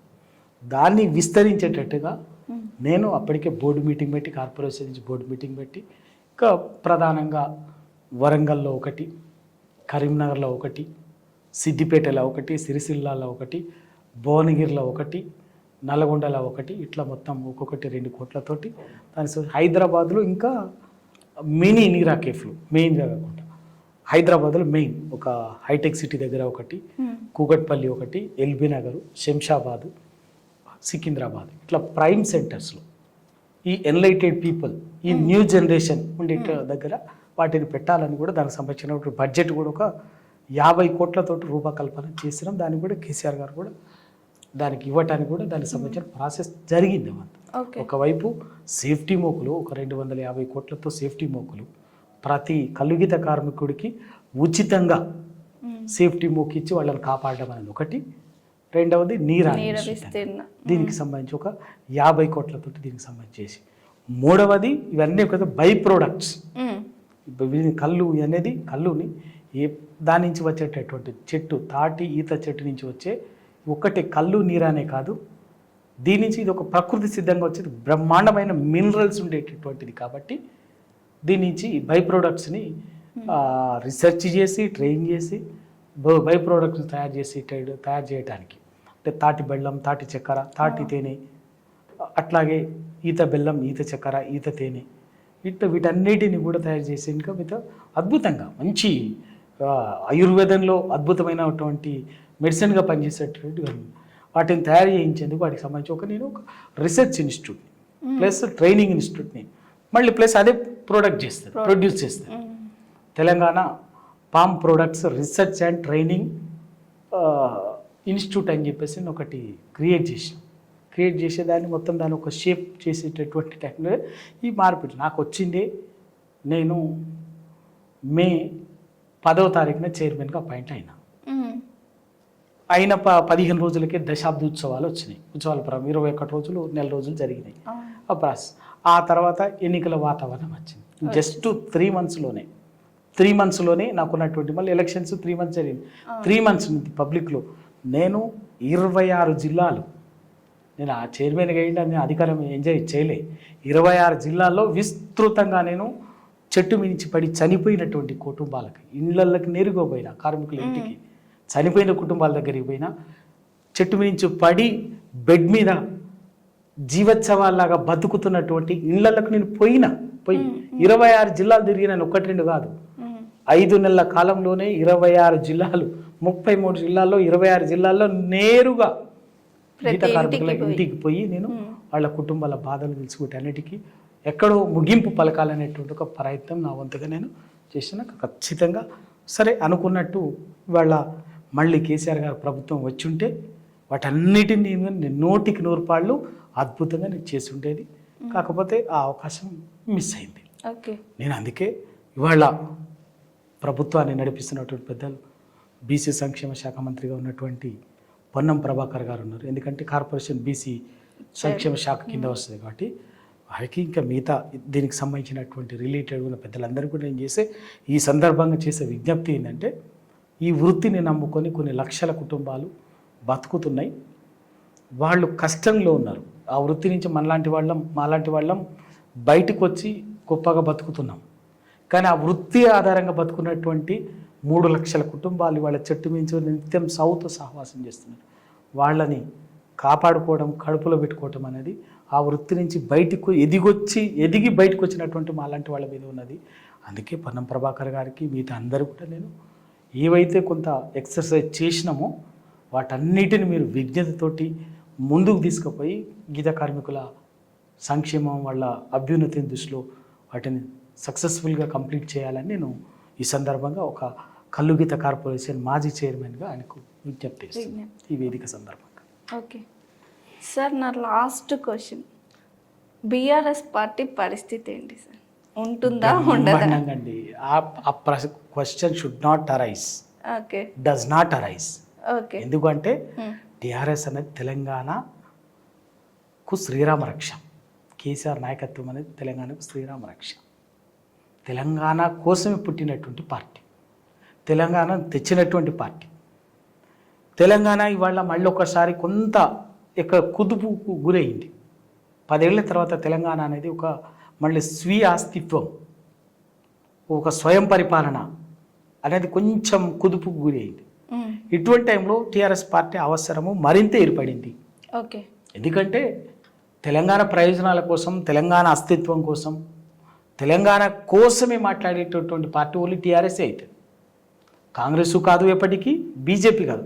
వాళ్లకు జాతీయ రాజకీయాల్లో భాగంగా తెలంగాణ కోసం కూడా మాట్లాడము, అందరి కోసం మాట్లాడినట్టుగా తెలంగాణ కోసం కూడా మాట్లాడతారు తప్ప ఒక్క తెలంగాణ కోసమే మాట్లాడే అవకాశము, కొట్లాడే అవకాశం ఉంటుంది. రేపు ఇంకా చెప్తున్నాను, చాలా స్పష్టంగా చెప్తున్నాను, నరేంద్ర మోడీ గారి ప్రభుత్వం రేపు 3వసారి తెలంగాణ దేశంలో ఏర్పడితే వాళ్ళు చేసే పని ఏంటంటే గోదావరి, కావేరి నదుల అనుసంధానం చేస్తారు. అంటే గోదావరి జలాలను తీసుకుపోయి కావేరికి, అంటే కర్ణాటకకి, మహారాష్ట్ర తీసుకుపోతారు. ఇక్కడే తెలంగాణకి ఇక్కడ నెరవేరినటువంటి ఉంటుంది. రేపు ఆ ఇష్యూ కోసము అదే జరిగింది అనుకోండి, ఎవరు నష్టపోతారు? తెలంగాణే కదా. మరి తెలంగాణ కోసం తెలంగాణ నీళ్ళని తమిళనాడుకో కర్ణాటకకో తీసుకపోతే కొట్లాడేటోళ్ళు ఎవరు? రోడ్డెక్కేటోళ్ళు ఎవరు? ప్రజల తరఫున, తెలంగాణ తరఫున టీఆర్ఎస్ఏ కదా, అవునా కాదా? ఇదే బీజేపీ గట్టిగా మాట్లాడేదనుకోండి, ఆడ కర్ణాటకలో బీజేపీ నాయకత్వం అక్కడ వ్యతిరేకంగా ఉంటుందా? అదే కాంగ్రెస్ మాట్లాడింది అనుకోండి, ఇక్కడి నాయకత్వం మాట్లాడింది అనుకో, అక్కడ నాయకత్వం. వాళ్ళు ఆ రెండింటిని, అటును ఇటుని చూసుకొని జాగ్రత్తగా చూసి మాట్లాడుకోవాల్సి వస్తుంది.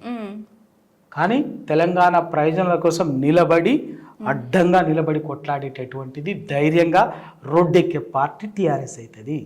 రేపు దేశంలో ఇటువంటి తెలంగాణలో రేపు కేంద్రపాలిత ప్రాంతం అనేది ఒకటి చర్చ జరుగుతున్నది, 2వ రాజధాని చర్చ జరుగుతున్నది. ఇవన్నీ రకరకాల ఇష్యూస్ ఎప్పటికి ఇటువంటివి ఉంటాయి. ఇటువంటి ప్రత్యేక సందర్భాలు వచ్చినప్పుడు తెలంగాణ ప్రయోజనాల కోసమే నిలబడేటటువంటి పార్టీ ఎప్పటికీ టీఆర్ఎస్ అయితే తప్ప మిగతా జాతీయ పార్టీలు ఎప్పటికి కాదు. జాతీయ పార్టీలకి 1,00,000 అంశాలు ఉంటాయి, ఉమ్మడి అంశాలు ఉంటాయి. వాటి కోసం మాట్లాడాల్సి వస్తుంది తప్ప ఒక్క రాష్ట్రం కోసము మాట్లాడినట్టుగా మాట్లాడలేదు. అందుకే ఇవాళ తెలంగాణ ఉన్నంత వరకు, తెలంగాణలో సమస్యలు ఉన్నంత వరకు, తెలంగాణలో రాజకీయాలు ఉన్నంత వరకు టీఆర్ఎస్ పార్టీ ఉంటుంది. దాన్ని ఎవ్వరు ఉండదు. సరే, రాజకీయంగా మాట్లాడడం కోసం, దెబ్బతీయడం కోసం, నైతికంగా దెబ్బతీయడం కోసం మాట్లాడతారు, జాతీయ పార్టీలు మాట్లాడతారు. చూస్తలేమో ఇప్పటికీ ప్రాంతీయ అస్తిత్వం, తెలంగాణ అస్తిత్వంతో, ఆత్మతోటి, తెలంగాణ ఆత్మతోటి నిలబడి కొట్లాడే పార్టీ ఏకైక పార్టీ టీఆర్ఎస్ఏ అవుతుంది. దాంట్లో సందేహం లేదు. తెలంగాణ ప్రయోజనం అక్కర్లేదు మనకు. గోదావరిని ఎక్కడైనా తీసుకుపోయినా పర్వాలేదు, కృష్ణాని ఎక్కడైనా తీసుకుపోయినట్లే, తెలంగాణని ఎండబెట్టినా పర్వాలేదు అని చెప్పేసి తెలంగాణ ప్రజలు అనుకుంటారా? ఎండబెడతామంటే ఊరుకుంటారా? ఊరుకోరు కదా. 70 ఏళ్ళుగా తెలంగాణ ప్రజలు ఏ రాజకీయ పార్టీ, ఏ రాజకీయ పార్టీ తెలంగాణని అడ్డంగా దోచుకుంటున్నా కూడా, ఎప్పుడు ఎవరు మాట్లాడకపోయినా కూడా తెలంగాణ ప్రజలు అయితే కొట్లాడుతూనే ఉన్నారుగా. తెలంగాణ కోసం మా తెలంగాణ, మా నిధులు, మా నియామకాలు అని తెలంగాణ ప్రజలు పోరాడిండ్రు కదా. అట్లనే ఇక్కడ కూడా కష్టాలు ఉంటాయి. తెలంగాణ అస్తిత్వాన్ని ఎప్పటికప్పుడు తెలంగాణ అస్తిత్వాన్ని దెబ్బతీసేటటువంటి కుట్రలు కుతంత్రాలు జరుగుతాయి. వాటన్నిటిని ఎదిరించటానికి, నిలువరించటానికి ఒక రాజకీయ పార్టీ అవసరం. అది టీఆర్ఎస్ పార్టీ. ఓకే, ఖచ్చితంగా అది. అంటే దానికి ఏమి డోకాలేదు. ఇవాళ ఉంది, చూస్తున్నాం కదా. ఇవాళ చూస్తున్నాం కదా, ఇటు జాతీయ గీతం తెలంగాణ రాష్ట్ర గీతం సందర్భమే కావచ్చు, ఇంకా అధికారిక చిహ్నాలకు సంబంధించినటువంటిది కావచ్చు. ఇవన్నీ ఏం సంకేతాలు? తెలంగాణ చరిత్రని, తెలంగాణ అస్తిత్వాన్ని, తెలంగాణ మూలాలని చెరిపివేసేటటువంటి మరొకసారి కుట్ర జరుగుతున్నది. ఇటువంటి కుట్రలు ఎప్పటికీ కొనసాగుతూనే ఉంటాయా? ఆ కుట్రలు కుతంత్రాలని ఎదిరించడానికి ప్రజల తరఫున మాట్లాడే ఒక రాజకీయ వేదిక కావాలి. అది ఎప్పటికీ టీఆర్ఎస్. ఓకే, ఈరోజు 4 చిహ్నాలకు సంబంధించి 4 నమూనాలని రేవంత్ రెడ్డి గారు పిలిచారు. అది ఇతర పార్టీలతో సహా కలుపుకొని వాళ్ళ ఏమంటారు అభిప్రాయం కూడా తీసుకొని మేము ప్రకటిస్తాము 2వ తారీఖు అని కూడా స్టేట్మెంట్ ఇచ్చారు.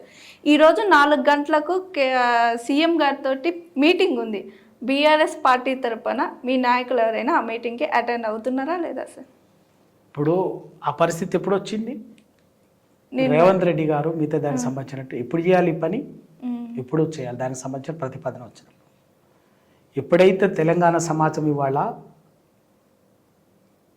రాజముద్రని అధికార చిహ్నం మారుస్తున్నాం, దాంట్లో చార్మినార్ని తొలగిస్తున్నాం, కాకతీయ తోరణాన్ని తొలగిస్తున్నాం అని చెప్పేసి ముఖ్యమంత్రి గారు అధికారికంగా మాట్లాడిన తర్వాత, ఆయన అభిప్రాయంగా మాట్లాడిన తర్వాత, ఒక ముఖ్యమంత్రి ఒక మనోగతం చెప్పిన తర్వాత ఎట్లుంటుందని చెప్పిన తర్వాత తెలంగాణ సమాజం రియాక్ట్ అయింది. తెలంగాణ సమాజం రాజకీయాలకు అతీతంగా తెలంగాణ కోసం కొట్లాడినటువంటి వాళ్ళు, తెలంగాణ కోసం తనలాడిన ప్రతి ఒక్కరూ స్వచ్ఛందంగా ఇది తప్పు అని చెప్పేసి చేసిండ్రు. ఆయన ప్రధానంగా చెప్పింది ఏంటి దాంట్లో? చార్మినార్ నిజాం నవాబులకు చిహ్నం అని చెప్పిండు, గోల్కొండ నవాబులకి రాచరికానికి చిన్న చెప్పిండు, కాకతీయ తోరణం, కాకతీయ సామ్రాజ్యానికి తోరణం అని చెప్పేసి. ఇవాళ కాకతీయ తోరణం అనేది కాకతీయ సామ్రాజ్యం ఏర్పాటు చేసినటువంటిది కావచ్చు, కానీ వాళ్ళ తెలంగాణ ప్రజలు దాన్ని ఒక మా వైభవానికి చిహ్నంగా, తమ ఆత్మగౌరవానికి చిహ్నంగా, తమ స్వయం పరిపాలనకు ఒక చిహ్నంగా కాకతీయ తోరణాన్ని ఇవాళ కాదు, ఉద్యమ కాలం నుంచి అంగీకరించారు. ఉద్యమ కాలం నుంచి ఇవాళ కాదు మాట్లాడింది, ఉద్యమ కాలం నుంచే కాకతీయ అనేది ఒక తోరణాన్ని సింబాలిక్గా వాడుకున్నాం. 2, కాకతీయ సామ్రాజ్యం ఇవాళ తెలంగాణకింత బువ్వ పెట్టిందంటే సరే, ఏ రాచరికానికైనా ఉండేటువంటి మైనస్లు ఉంటాయి. ఇవాళ తెలంగాణకు తరతరాలుగా కొన్ని 800 సంవత్సరాల క్రితమే ఈ తెలంగాణ గడ్డ మీద ఉన్నటువంటి గొలుసు కట్టు చెరువులు అన్నది ఇవాళ తెలంగాణకి ఇప్పటికీ సాగునీటి వనరుగా ఉన్నది. వాళ్ళకి ఈ రోజు వరకు కూడా ఆ రోజు కాకతీయ సామ్రాజ్యంలో కాకతీయ రాజులు నిర్మించినటువంటి గొలుసు కట్టు చెరువులే. అది మళ్ళీ ఇంకొకటి చార్మినార్ అన్నారు. చార్మినారు గోల్కొండ నవాబుల రాచరికానికి చిహ్నం కాదు. అది ఆ రోజు అప్పుడు ఆ సందర్భంలో ప్లేగు వ్యాధి వస్తే ఆ ప్లేగు వ్యాధిని నిర్మూలించిన సందర్భంలో దానికి చిహ్నంగా, ఆ ప్లేగు వ్యాధిలో చనిపోయినటువంటి అనేక మంది దానికి చిహ్నంగా నిర్మితమైనటువంటి స్మారకం చార్మినార్. అవి చరిత్రని మర్చిపోయి, చరిత్రను తెలియకుండా, చరిత్ర మూలాలు తెలియకుండా, నేపథ్యం తెలియకుండా ఇష్టానుసారంగా మాట్లాడడం మర్చేటటువంటిది అర్థమైపోతుంది అక్కడ. రెండవ అన్నిటికంటే మించి ఇవాళ ప్రజలేం కోరుకున్నారు, మీరేం చేస్తున్నారు? ప్రజలు కోరుకునేది ఏంది? ఇవాళ మిమ్మల్ని అధికారం ఇచ్చింది, మీరు అధికారంలోకి వచ్చే రోజు ఇవి కాదు కదా మాట్లాడేది. వాళ్ళ తెలంగాణ ప్రజలు, మీరు ప్రజలకు ఇచ్చిన హామీలు నెరవేర్చండి, అంతేకాని ఈ రాచముద్రం వద్దంటలేము. ప్రభుత్వానికి మార్చుకునే అధికారం ఉంది, అధికారం లేదంటలేము. కానీ తెలంగాణ భావోద్వేగాలు, ఈ తెలంగాణ ప్రజలు అంగీకరించినటువంటి ఆకాంక్షలు, వాటన్నిటికి సంబంధించినటువంటి మళ్ళీ అది రూపొందించిందేవో రాచముద్రాన్ని. ఆశామాషి వ్యక్తి ఏం కాదు, తెలంగాణ మట్టి బిడ్డ, తెలంగాణ మట్టి గర్వించదగ్గ ప్రపంచ చిత్రకారుడు, ప్రపంచ స్థాయి చిత్రకారుడు ఏలే లక్ష్మణ్. వీటన్నిటిని పరిగణలోకి తీసుకొని ఆ తెలంగాణ రాచముద్రని, చిహ్నాన్ని రూపకల్పన చేయటం జరిగింది. ఒకవేళ దానికి సంబంధించినటువంటి మార్పులు చేర్పులు చేయాలనుకున్నప్పుడు ఎప్పుడూ మీరు ఆలోచన వచ్చినప్పుడే మీరు అన్నట్టు అన్ని పార్టీలని ఉద్యమకారులు అందరినీ పిలిచి ఇట్లా అనుకుంటున్నాము ఇది ఉంటే బాగుంటుందని చెప్పేసి మీరు డిజైన్లు రిలీజ్ చేస్తారు ఇది తీసేస్తామని చెప్పి అని చెప్పేసి ఇవాళ తెలంగాణ సమాజం నుంచి మీరు చేసే నిర్ణయం పట్ల వ్యతిరేకత ప్రస్ఫుటమైంది కాబట్టి దాన్ని దారి మళ్ళించేందుకు ఇవాళ తప్పించుకునేందుకు అన్ని పార్టీలను పిలిచి మాట్లాడుతామని చెప్పేసి ఇవాళ ఇప్పటికిప్పుడు వాడుతున్నటువంటి పన్నాగం అది. ఓకే, ఈ పని ఇప్పుడు ముందే చేస్తుంటేనే వేరుగా ఉండేది నిజంగా. అంటే కేవలం ప్రతిదీ కుట్రపూరితంగా రాజకీయ దురుద్దేశంతో చేస్తున్నటువంటిది తప్ప ప్రజల ఆకాంక్షలను గౌరవించేది కానీ ప్రజల ఆకాంక్షలకు అనుగుణంగా పరిపాలన చేయాలని కానీ నిర్ణయాలు చేయాలని కానీ ప్రజలకు మేలు చేయాలన్నటువంటి ఆలోచన కానీ వీళ్ళకు ఉన్నట్టు కనిపిస్తలేదు అంతే. సార్ చాలా థ్యాంక్ యూ సార్. ఈ తెలంగాణ గురించి కానీ ఉద్యమం గురించి కానీ చాలా వివరంగా మేము తెలుసుకున్నాం. Thank you so much sir. Thank you అండి, నమస్తే. చూసారు కదండి ఇవాళ మన గెస్ట్ పల్లె రవికుమార్ గౌడ్ గారితో మరోసారి మరో గెస్ట్తో మళ్ళీ కలుద్దాం. చూస్తూనే ఉండండి జార్ టీవీ. నమస్తే. Hi, this is Swathi. Like చేయండి, షేర్ చేయండి, కమెంట్ చేయండి అండ్ సబ్స్క్రైబ్ చేయండి GRTV. Hi, this is Monica. Please like, share and subscribe GRTV.